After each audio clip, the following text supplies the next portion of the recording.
Salut à tous, j'espère que vous allez bien. Le Barça a battu Villarreal 5 buts à 1 aujourd'hui. Alors, que retenir du match? Eh bien, c'est ce que nous verrons tout de suite. Après avoir perdu 2 buts à 1 face à Monaco en Ligue des Champions à Louis II, le Barça se devait de reprendre ses bonnes habitudes. Le Barça se devait de gagner à nouveau en Liga. Et c'est fait aujourd'hui. 6 matchs de Liga, 6 victoires. Aujourd'hui, victoire éclatante, 5 buts à 1 face à Villarreal.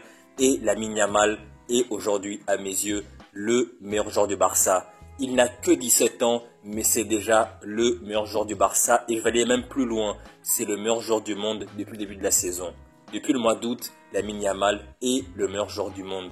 C'est peut-être exagéré, mais pour moi, c'est pas exagéré. Lamine Yamal est le meilleur joueur du Barça et le meilleur joueur du monde à l'instant T, malgré ses 17 ans. C'est un phénomène, c'est littéralement un phénomène.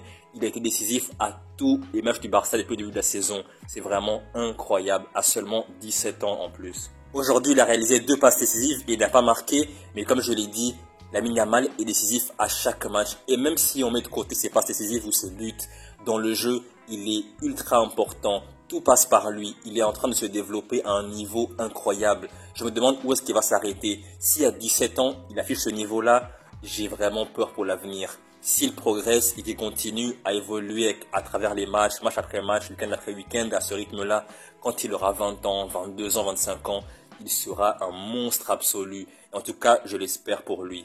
Il a tout pour être sur le moyen et long terme un joueur candidat au Ballon d'Or, un joueur qui remporte des trophées individuels et qui aide le Barça à remporter des trophées majeurs sur le moyen et long terme.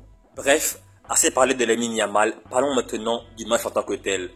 Honnêtement, le Barça d'Hansi Flick est un Barça qui est vraiment très beau à voir jouer. Il y a eu l'accident en semaine face à l'AS Monaco le jeudi, défaite de 2 buts à 1. Mais après, oui, c'est vrai, le carton rouge d'Eric Garcia a vraiment été l'élément clé du match. Le facteur qui a fait que le Barça n'a pas pu l'emporter à Louis II le jeudi.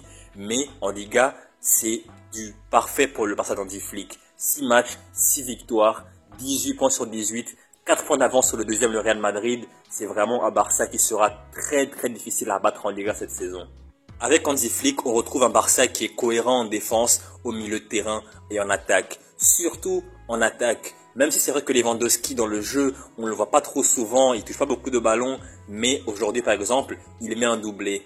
Globalement, je ne suis pas satisfait par ses prestations individuelles. Mais aujourd'hui, il met un doublé et globalement, il a fait un bon match. Mais Lamine Yamal et Rafinha à ses côtés, pour le trio d'attaque, c'est vraiment incroyable. Rafinha à gauche, Lamine Yamal à droite sont vraiment à un très haut niveau. Rafinha qui a été très longtemps critiqué l'année dernière et depuis qu'il arrive au Barça, mais aujourd'hui il faut essayer de constater que avec le Barça d'Hansi Flick, dans ce Barça-là, il est l'un des capitaines, il est un joueur majeur et il semble être en pleine confiance et aujourd'hui ça se voit dans ses matchs. Il marque des buts, il fait des passes décisives, il est vraiment très bon dans le jeu avec le ballon, sans ballon.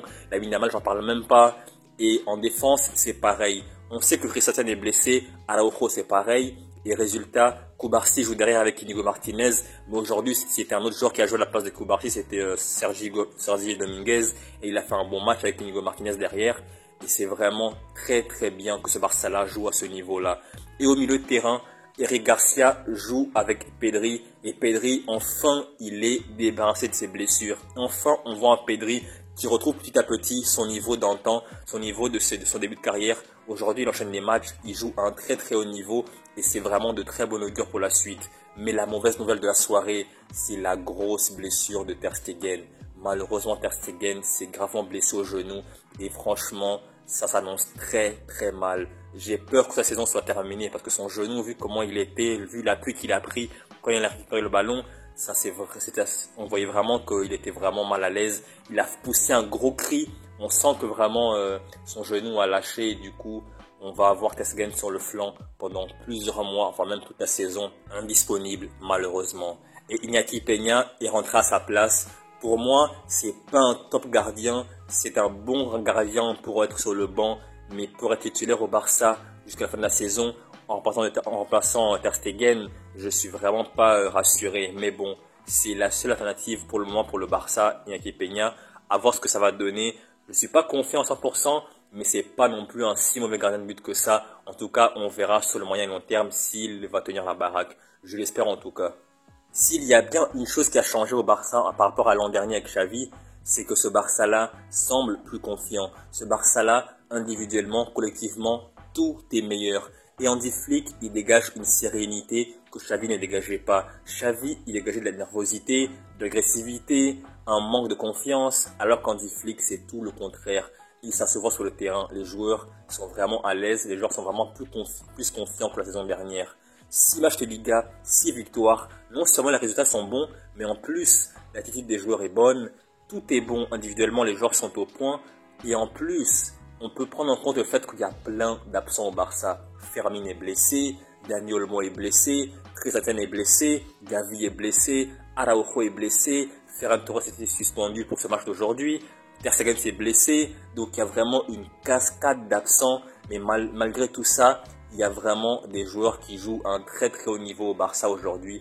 Malgré le fait qu'il y ait plein d'absents, comme je l'ai dit, les joueurs globalement jouent à un très très haut niveau. Et avec Hansi Flick, c'est fini les excuses. Il n'y a pas de « oh, tel n'est pas là, tel n'a pas joué aujourd'hui ». Non, avec Hansi Flick, ceux qui sont là et qui peuvent jouer, jouent. Et s'ils jouent à un bon niveau, tant mieux. Et c'est le cas. Et en plus, physiquement, les joueurs tiennent 90 minutes. Alors qu'avant, avec Xavi, les joueurs, dès l'heure de jeu, baissaient d'intensité parce qu'ils étaient KO carbonisés. Alors qu'aujourd'hui, c'est tout le contraire. Physiquement, on sent qu'ils sont au point. On sent que physiquement, ils lâchent pas. Ils peuvent tenir 90 minutes. Et ça, c'est vraiment un changement drastique par rapport à l'an dernier. Le Barça a donc infligé à Villarreal sa première défaite de la saison. Ce Barça-là joue à un niveau très très élevé et honnêtement, le Barça va tout faire pour remporter la Liga après une saison blanche. Ce Barça-là va être très très compliqué à battre en Liga. En tout cas, l'équipe qui battra le Barça sera vraiment une équipe très très solide parce que ce Barça-là, malgré les absents pour blessure, est un Barça qui joue à un très très haut niveau. Et en tout cas, tous les éléments sont alignés, entre quasiment tous les éléments sont alignés pour que ce Barça-là remporte la Liga cette saison 2024-2025. Dès mercredi, le Barça joue à nouveau. Le Barça jouera à nouveau en Liga, cette fois-ci à Montjuïc, à domicile, face à Getafe, une équipe qui est toujours chiante à jouer. J'espère que le Barça continuera sur sa dynamique et enchaînera un 7e succès en 7 matchs. Donc voilà, c'est la fin de la vidéo. J'espère que vous avez aimé la vidéo. Si c'est le cas, likez, commentez, partagez et surtout, abonnez-vous. Pourquoi vous abonner? Eh bien tout simplement pour ne rien rater de la suite de mes vidéos. Salut et à la prochaine.